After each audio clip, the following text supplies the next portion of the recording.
بسم الله الرحمن الرحيم. اللهم صل على سيدنا محمد وعلى آله وأصحابه وبارك وسلم. مسأله د دواد او زوا. بعضی خلک د دواد په ځای په قرآن کریم کې هغه زواد ادا کوي، نو دا غلطی ده چې څوک د ولدوالین په ځای باندې ولزوالین وي، یا د غیر المغضوب علیهم په ځای باندې غیر المغضوب وي. یعنی د دواد په ځای زوا لوستل په قرآن کریم کې دا غیر صحیح دي، یعنی ناجایز دي او د دې لوستل حرام دي او په دې باندې انسان کوپر ترسي. زه تاسو ته د دې وضاحت د تجوید د کتاب نه چې دا مسأله د تجوید د کتابونو سره او د علم قرأت سره تعلق ساتي، بیا په هغې نه وروستو د علماء دیوبند د هغوی حوالې هم ورکومه. خو دا خبره ښکاره ده چې د دواد په ځای څوک زوا لولي، نو دا ډیره عظیمه غلطي ده. دا چې څوک هم داسې قرأت کوي او منځ په دې باندې په دې طریقې سره کوي، نو دا هغه منځ نه کیږي، منځ فاسد دی. یا کم امام پسې دی منځ کوي او هغه د ولدوالین په ځای باندې ولزوالین وي، نو د دغه امام منځ کیږي او نه د مقتدیانو منځ کیږي. زه په دې باندې مکمل تاسو ته حواله د تجوید د کتاب نه او ورسره دغه شانتي د علماء دیوبند چې کم تیر شوی دي کم موجود دي دغه حواله ورکوم. اول خدا خبره چې قرآن کریم کې الله تعالی فرمایي ورتل القرآن ترتیلا، نو تفسیر بیزاوی کې د دې تفسیر هغه په دې معنی سره هم شوی دی چې جود القرآن تجویدا، دا قرآن کریم په تجوید سره اولوله. دا شان حضرت علی کرم الله وجهه هغه مبارک د دې آیات کریمه په ضمن کې فرمایي چې الترتیل هو تجوید الحروف ومعرفة الوقوف. ترتیل دا نوم د حروف د تجوید دی، یعنی حروف د خپل مخارجونه ادا کول سره د خپل صفاتو، ومعرفة الوقوف او معرفت د وقف دی، یعنی علم الوقف چې کوم دی علم الاوقاف اغا پیجندل پکار دی. کیفیت وقف او محل وقف داغه دغه دوه جزء جوړیږي. نو اوس چې تجوید دا د تجوید کتاب دی المقدمه الجزریه، چې دا د دواد او زوا په باره کې وضاحت کوي، او دا کتاب المقدمه الجزریه چې دا د نن 1400 کال مخکې لیکل شوی دی، او دا کتاب د تجوید په نصاب کې شامل کتاب دی. په هر مدرسه کې کو هغه د بریل مدرسه ده او کو هغه د دیوبند والا مدرسه ده، په هر مدرسه کې دا پڑھاویږي او دا د تجوید په نصاب کې شامل کتاب دی. په دې کتاب کې یو باب دی، باب فی الفرق بین الضاد والزوا، باب دی په بیان د فرق کولو د دواد او د زوا کې. والضاد باستطالة ومخرج ميز من الضاء وكلها تجي، او په جداوالی سره وایا دواد د زوانا د وجه د صفت د استطالت نه او د وجه د مخرج د بیلوالی نه، یعنی د دواد مخرج جدا دی او د زوا مخرج جدا دی. ګوره د دواد مخرج دواد ادا کیږي هر کله چې د جبې اړخ حافظ لسان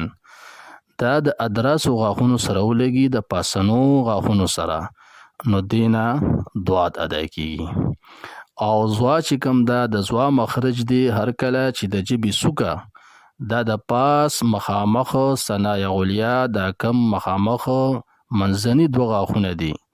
نو دینا چې کله د جبې سوکا د دې سره په نرمه سره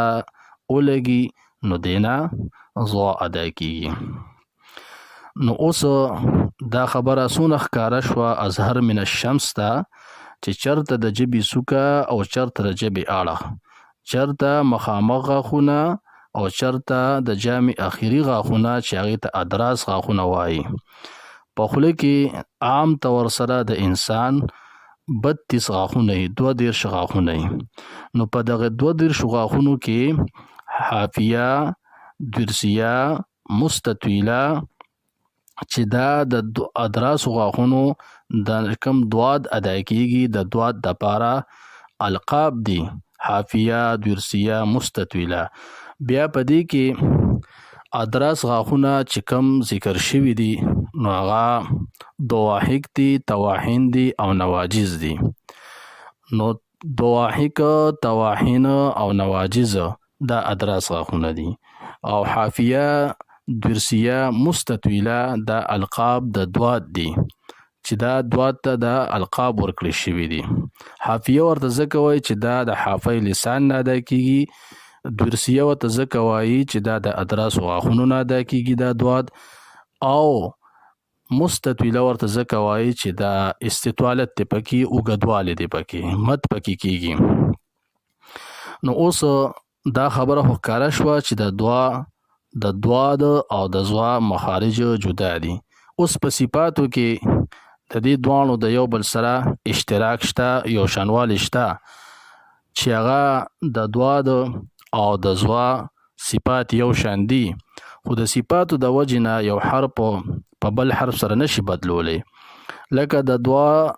دواد او د زوا دا صفات دي، صفات لازمه متضاده: جهر، رخاوت، استعلاء، اطباق، اسمات،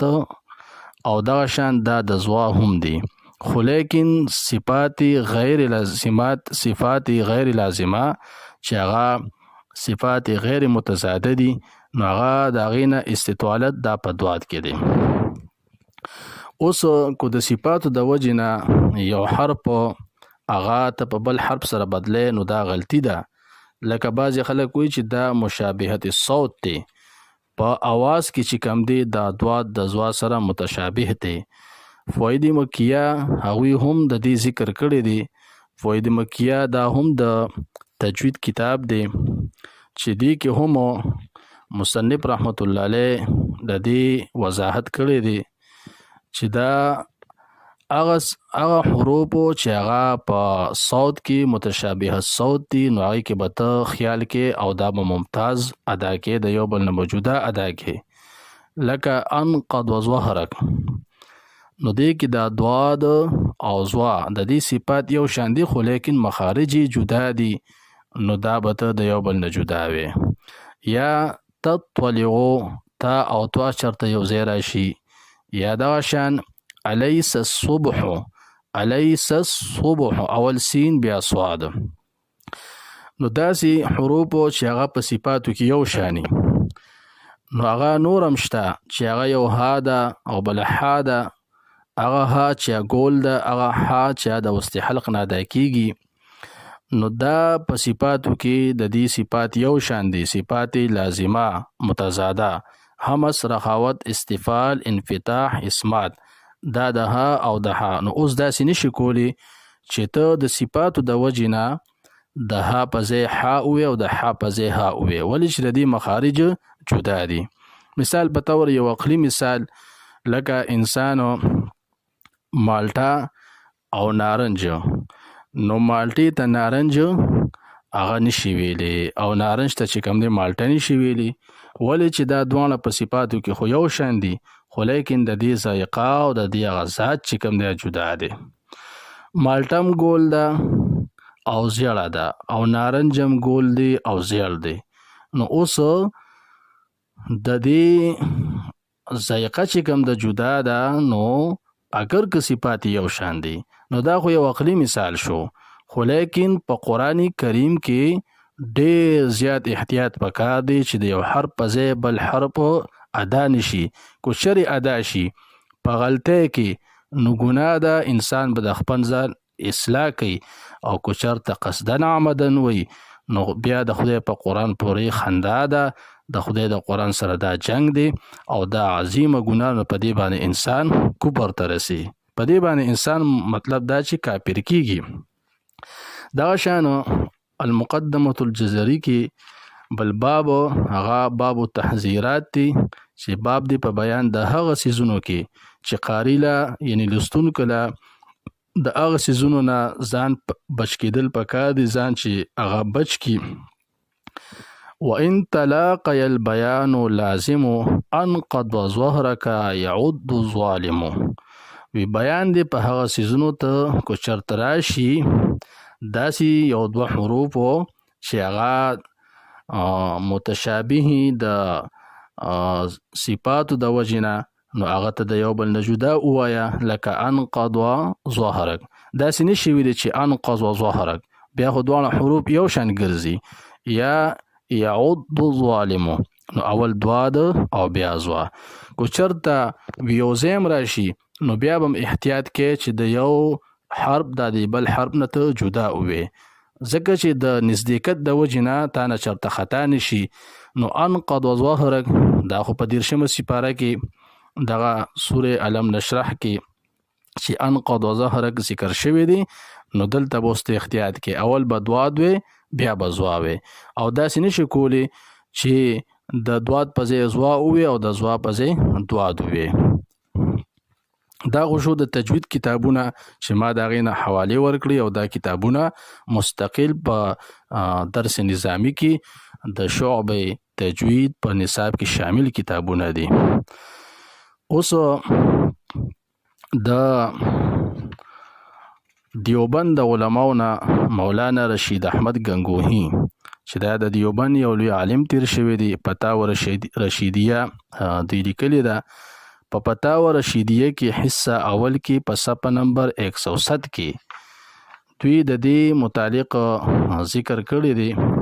چې په دې کې شک نشته چې دا دال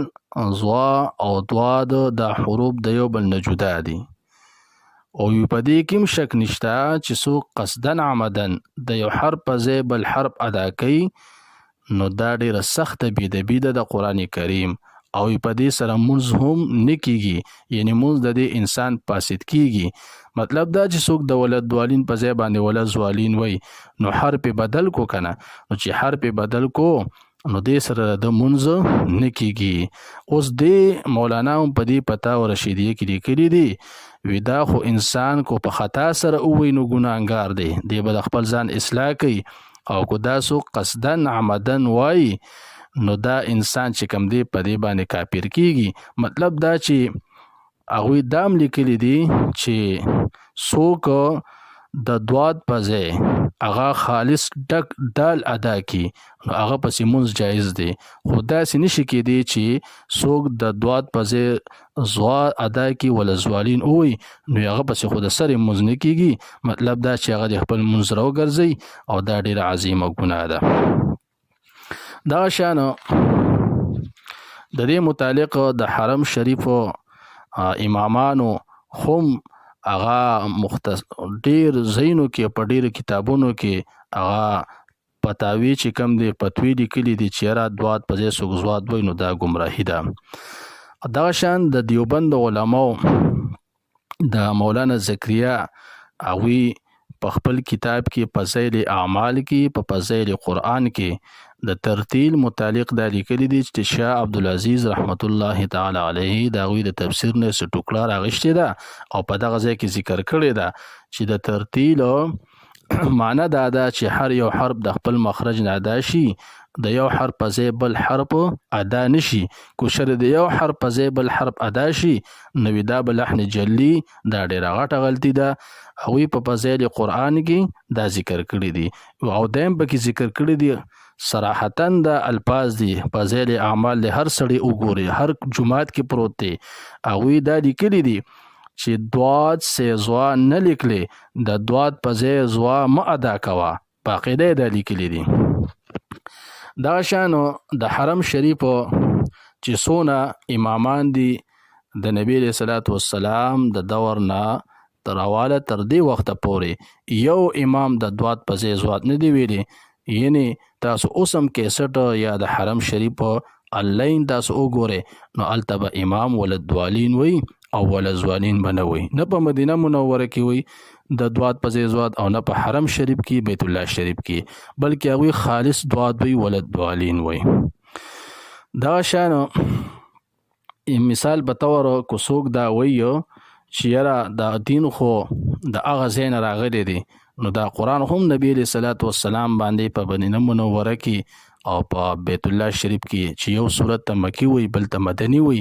هلته دا قرآن نازل شوی دی د هغه ځای امامان چې کوم دی هغه دواد وي او دلته بعضی ناپویا او بعضی د ضد د وجنه په قصدن عمدن دا وي او ځان هم ګمراه کوي نور خلک هم ګمراه کوي په خپل هم په کافر کیږي او بل هم کافر کوي هغوی له منځونه هم خرابوي لکه دا خبره شوه چې بعضې خلک دا خبره کوي چې یاره کو دواد وي او کو زواد وي دواړه ټیک دي دا خبره نشي ټیک کېدی ورځ ته څوک شپه نشي ویلی او شپې ته څوک ورځ نشي ویلی دا خبره غلطه ده بعضې استادانو شاګردانو ته دا ویلي مړه وي دواړه ټیک دي نو دا خبره غلطه ده دواړه ټیک نشي کېدی دا دواړه به